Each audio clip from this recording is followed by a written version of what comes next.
Shonen anime has been around for far longer than any one of you people watching this video have been alive, but even with such a long runtime, it feels like the shonen genre has yet to escape from the striking immaturity that plagues most of its anime.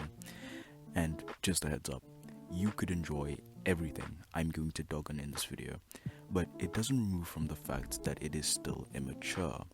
Just like how you could still like kids' toys reviews, but come on man, we all know men that reach the age of 30 are still socially accepted to watch these videos, but if you're 35, that's a different story.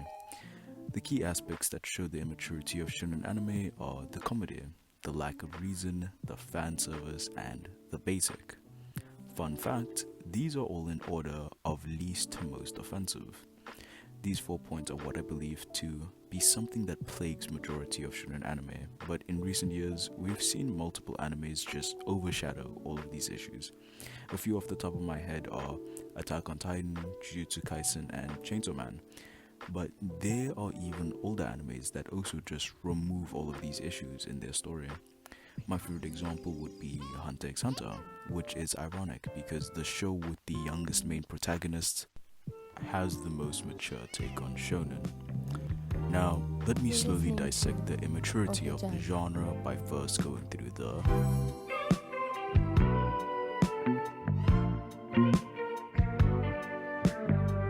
Now, this genre has been going on for literal decades, but the comedy feels next to unchanged.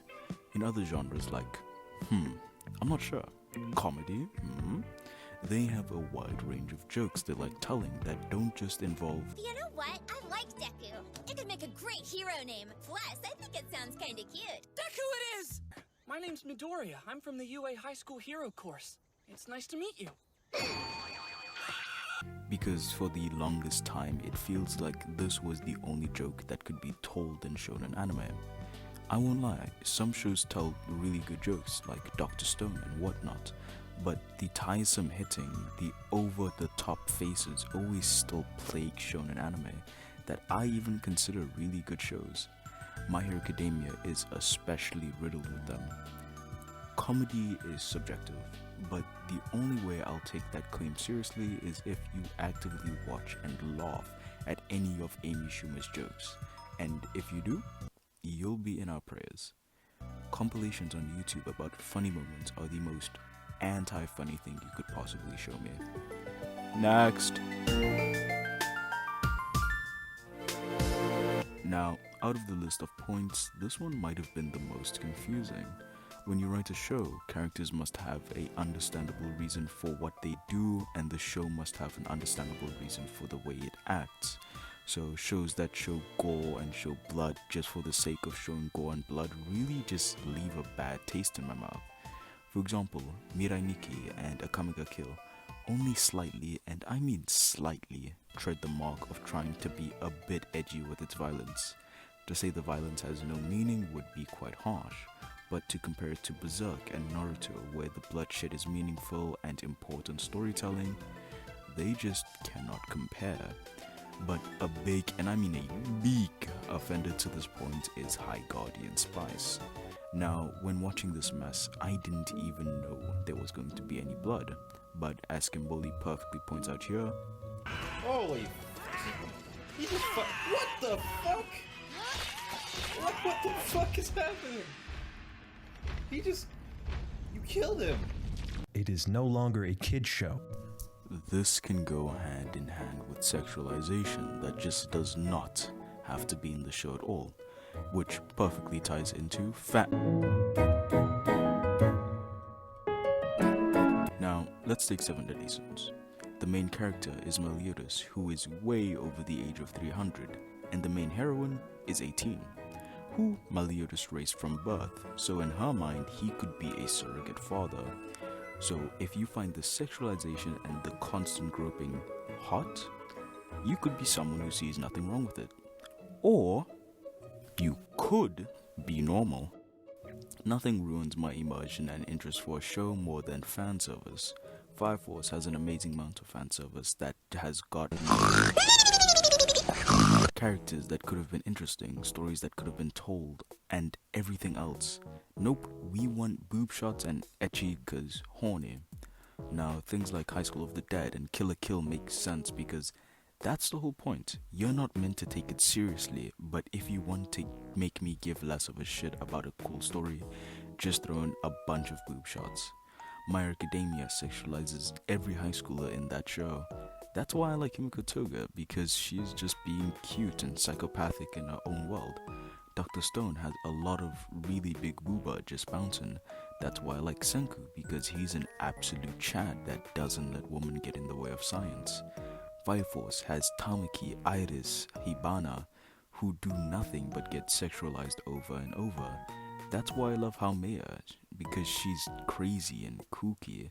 So the idea of fan service can be entertaining and stimulating, but shows like High School DxD, in my opinion, lost everyone's interest in the story and just got you horny, and that post-nut clarity really shows that fact.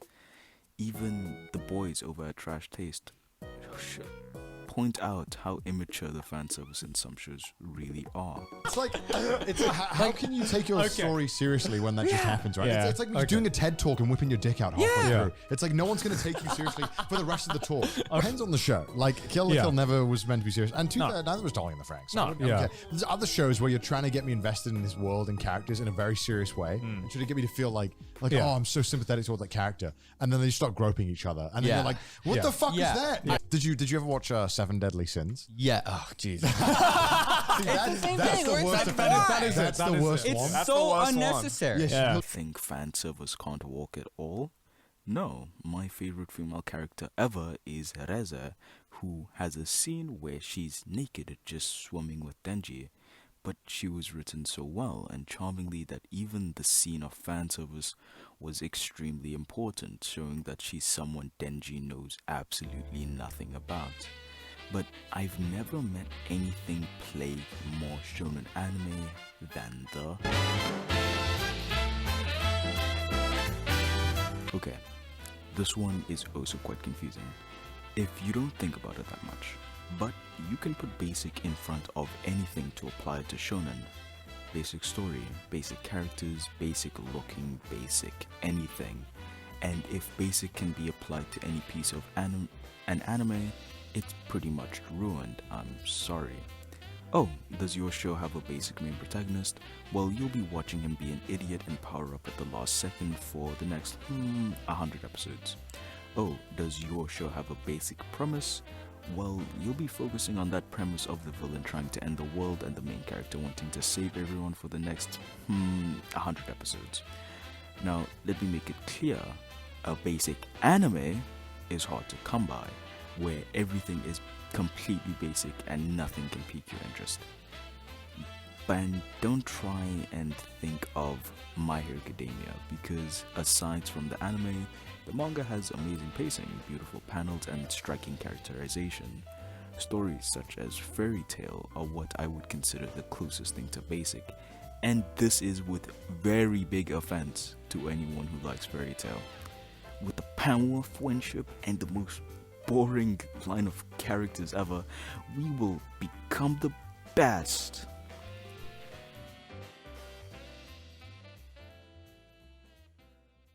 Okay, wait, deadass. I've been reading a lot of manga to get a good video idea I can make, and I came across Tougen Anki and Gakiakuta. Let me read you the basic synopsis of the first chapters. The main character both lost their parents and were taken in by a person they would consider their surrogate father. The MC didn't get along super well with their new dad until they got hunted and killed for a very vague reason. Now the MC gets banished from the world they once knew and live in a place where their true abilities shine, which is ironic because they both possess 1 in a trillion powers.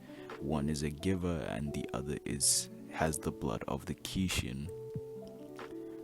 Wow. It's hard to enjoy something when something can follow a identical pattern.